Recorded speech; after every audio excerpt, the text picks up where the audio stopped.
Hello guys, welcome to my new video. তো আজকের ভিডিওতে আপনাদের সকলকে স্বাগত জানাই। আমি আমার এই ভিডিওতে আজকে আপনাদের জানাতে চাইছি একটা বাচ্চা কি করে তার সেলফ ইমপ্রুভমেন্ট করবে, কিভাবে স্টাডিতে কিভাবে ইমপ্রুভমেন্ট করবে, ডেইলি লাইফে কিভাবে তার ইমপ্রুভমেন্ট নিয়ে আসতে পারবেন, আপনি কিভাবে চেষ্টা করবেন, সেই সমস্ত ডিটেলসে আজকে আপনাদের জানাবো। তো সঙ্গে থাকেন, ভিডিও লাস্ট অবধি দেখেন। ভালো লাগলে অবশ্যই কমেন্ট সেকশনে কমেন্ট করে জানাবেন, আর কে কোথায় থেকে দেখছেন অবশ্যই কমেন্ট সেকশনে জানাবেন, তাতে আমি আরও ইমপ্রুভমেন্ট করতে পারবো আমার ভিডিও। প্রথম পয়েন্ট আপনাদের বলতে চাইবো যে একটা পারফেক্ট স্টাডি জায়গা তৈরি করেন বাচ্চার জন্য। পারফেক্ট বলতে এমন নয় যে একদম সব কিছু গোছালো সুসজ্জিত থাকবে, এমন কিছু না। এমন একটা জায়গায় পড়তে বসেন বাচ্চাকে নিয়ে, কিংবা বাচ্চাকে পড়তে বসান যেখানে কোনো হই হুল্লোড় থাকবে না, বেশি আওয়াজ আসবে না বাইরে থেকে, প্লাস সেই রুমে টিভি যেন না থাকে, আর যদিও বা থাকে তাহলে টিভি যেন বন্ধ থাকে।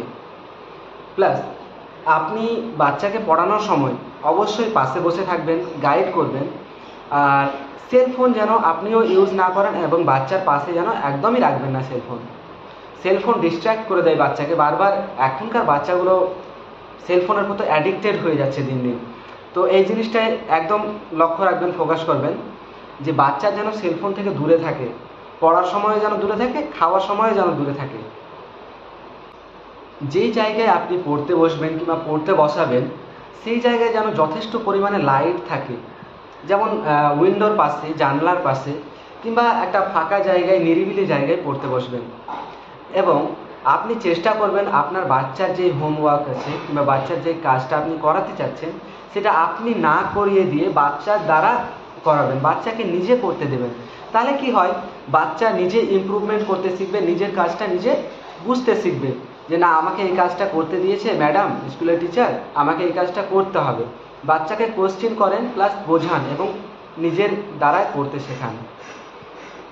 অর্গানাইজড, আপনি আপনার বাচ্চাকে কিভাবে অর্গানাইজড করতে শিখাবেন, পড়াশোনার প্রতি হোক কিংবা ঘর সুসজ্জিত রাখার প্রতি হোক, কিংবা নিজে পরিষ্কার পরিচ্ছন্নভাবে অর্গানাইজড হয়ে থাকে, সেই সমস্ত বিষয়ে ধ্যান দেবেন। যেমন আপনি করতে পারেন একটা স্টাডি শিডিউল তৈরি করতে পারেন, সেটা আবার বাচ্চাকে দিয়ে করান। যেমন কি, বাচ্চা স্কুলে কখন যাচ্ছে আপনি ভালো করে জানেন টাইমটা, সেই টাইম অনুযায়ী বাচ্চার একটা স্টাডি শিডিউল তৈরি করেন। যখন বাচ্চা স্কুলে যাচ্ছে, বাচ্চা স্কুলে আসছে, সেই টাইমটা সাইডে রাখেন। ফাঁকা টাইমগুলো কখন বাচ্চা মুড ভালো থাকে পড়তে বসে, যেমন সকালের টাইমটা, এখন সমস্ত বাচ্চাদের প্রায় সকালে মর্নিং স্কুল থাকে, তো আপনি ট্রাই করবেন সন্ধ্যাবেলা কিংবা বিকেলবেলা আর রাতে একবার। সকালবেলা একদম বেস্ট টাইম, যে স্কুলে যাওয়ার আগে একবার রিভিশন করিয়ে দিয়ে স্কুলে পাঠান আপনার বাচ্চাকে বলেন যে কোন টাইমটায় পড়তে ভালো লাগে, সেই টাইমটা লিখে দেয়ালে চিপকে দেন, যেন বাচ্চা বারবার দেখে যে হ্যাঁ, এই টাইমে আমাকে পড়তে বসতে হবে, অভ্যস্ত হয়ে যায়, যেন বাচ্চা প্রত্যেক দিন দেখে দেখে যেন অভ্যস্ত হয়। প্লাস নিজে একটা অভ্যাসে পরিণত হবে, পড়তে বসার প্রতি আগ্রহ বাড়বে। তাহলে কি হয়, বাচ্চার দেখবেন এমন দিন আসবে যে আস্তে আস্তে অভ্যস্ত হতে হতে নিজেই বাচ্চা নিজের প্রতি আগ্রহ বেড়ে যাচ্ছে পড়ার। তাহলে সেলফ ইমপ্রুভমেন্টটা বাড়বে, পড়ার প্রতি আগ্রহ বাড়বে। প্লাস বাচ্চাকে জানান তার লেসেন প্ল্যান সম্বন্ধে, কোশ্চেন করেন বাচ্চাকে পড়তে বসানোর সময়, কোশ্চেন করেন যে আজকে কি দিয়েছে পড়াশোনা, কি লিখতে দিয়েছে, যেটা সাপোজ ধরেন লিখতে দিয়েছে কোনো কিছু, সেইখান থেকে কোশ্চেন করেন যে কেন দিয়েছে এটা। তাহলে বাচ্চা কি করবে, চিন্তা ভাবনা করবে যে হ্যাঁ, আমাকে কেন দিয়েছে এটা থেকে আমি কি শিখতে পারবো। তাহলে আগ্রহ বাড়লে কি, পড়ার প্রতি নিজেরও আগ্রহ বাড়বে, বাচ্চারও আগ্রহ বাড়বে। তাহলে এই জিনিসটা করেন। প্লাস বাচ্চাকে দিয়ে ফ্ল্যাশ কার্ড তৈরি করানো শেখান। প্রথমত ফ্ল্যাশ কার্ড একটা আপনি বানিয়ে দিন। ফ্ল্যাশ কার্ড মানে একটা পেপার নিন, এ4 পেজ হতে পারে সেটা, কিংবা যে কোনো কালার পেজ হতে পারে, সেখানে আপনি বাচ্চার শিডিউল লেখেন, প্লাস আজকে কি টপিক দিয়েছে, এক মাসে একটা ফ্ল্যাশ কার্ড তৈরি করে দিন যে এক মাসে আমি এই টাইমে পড়তে বসবো, এই টাইমে আমি আমার কাজগুলো করব, এই টাইমে আমি চান করব, খাওয়া দাওয়া করব, এই টাইমে আমি খেলাধুলো করব, এতক্ষণ খেলাধুলা করব। এই সমস্ত বিষয়ে একটা ফ্ল্যাশ কার্ডে লিখে চিপকে দিন, যেখানে পড়ান প্রত্যেক দিন সেখানটায় চিপকে দিন, যেন প্রত্যেক দিন নজর পড়ে ওই জায়গাটায়। তাহলে কি হবে, বাচ্চা অভ্যস্ত হয়ে পড়বে ওই জিনিসটাই। বাচ্চাকে দিয়ে নিজের নোট নিজে তৈরি করান, মানে বাচ্চার নোট বাচ্চাকে দিয়েই তৈরি করান, নিজে লিখিয়ে দিয়েন না। তাহলে কী হবে, বাচ্চা নিজের দায়িত্বটা বুঝবে যে না আমার এই দায়িত্বটা, আগে গিয়ে সেটা বুঝতে পারবে।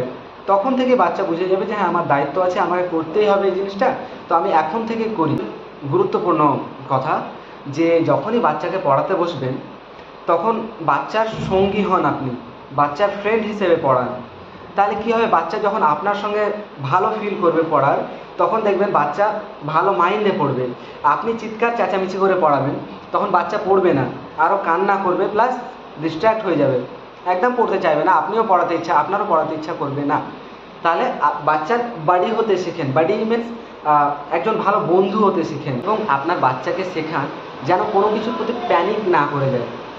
প্যানিক বলতে ধরেন নিয়ে আসলো হোমওয়ার্ক করতে বসালেন আপনার বাচ্চাকে, দেখে যে আমাকে এতটা পড়া দিয়েছে আমি পারবো না করতে, তাহলে এই সমস্ত বিষয় থেকে আপনি তাকে মোটিভেট করেন যেন প্যানিক না করে যায়। প্যানিক করে গেলে কি, প্রথমেই প্যানিক করে গেল তাহলে পড়তেই বসতে চাইবে না বাচ্চা। তাহলে বাচ্চার সঙ্গে হাসি খেলা করে তাকে বুঝিয়ে পড়তে বসান, অবশ্যই দেখবেন পড়তে বসবে, প্লাস আপনার সঙ্গে পড়তে বসবে। ফোকাস করান একটা জিনিসের প্রতি, এফোর্টের প্রতি। আপনি বিশেষ করে বাচ্চার এফোর্টের প্রতি ফোকাস করেন, তার গ্রেডের উপর ফোকাস করবেন না। গ্রেডের উপর ফোকাস করতে গিয়ে কী হয়, আপনারা আপনাদের বাচ্চাদের প্রতি টর্চার স্টার্ট করে দেন যে এত মার্কস পেলো না, এ গ্রেড পেলো না, বি গ্রেড পেলো না, তো আমার বাচ্চা পড়াশোনা করছে না ভালো করে, মন দিয়ে পড়াশোনা করছে না, আমার টিউশন টিচার ভালো করে পড়াচ্ছে না, এই সমস্ত বিষয় চলে আসে মিডিলে।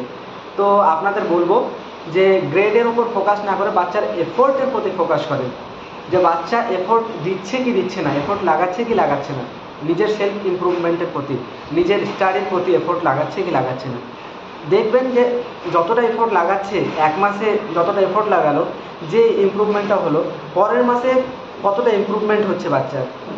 ঠিক আছে, আর আমি বিশ্বাস করি আমার এই যা বললাম ভিডিওতে, আপনি যদি ভালো করে মেনটেন করে বাচ্চাকে পড়ান আর এই কথাগুলো মেনে চলেন, তাহলে আমি বিশ্বাস করি যে অবশ্যই আপনার বাচ্চা গ্র্যাজুয়ালি ইন্ডিপেন্ডেন্ট হয়ে উঠবে এবং সেলফ স্টাডি করতে পারবে মন দিয়ে। তো আমার ভিডিও যদি আপনাদের ভালো লেগে থাকে অবশ্যই কমেন্ট সেকশনে জানান। আর আপনাদের যদি কোনো রকমের কোয়ারি থাকে বাচ্চার স্টাডি সম্বন্ধে, ডিসিপ্লিন সম্বন্ধে, মাইন্ডসেট সম্বন্ধে, তাহলে অবশ্যই কমেন্ট সেকশনে একটা ছোট্ট করে কমেন্ট করে দেন, আমি সেই ডিটেলস নিয়ে আপনার ভিডিও আপলোড করে দেব। তো ধন্যবাদ, সঙ্গে থাকেন, সাপোর্ট করেন বেশি বেশি করে। আর ভিডিও ভালো লাগলে একটা ক্লিক করে দেন সাবস্ক্রাইব বাটনে, আর বেশি বেশি করে শেয়ার করেন। Thank you so much.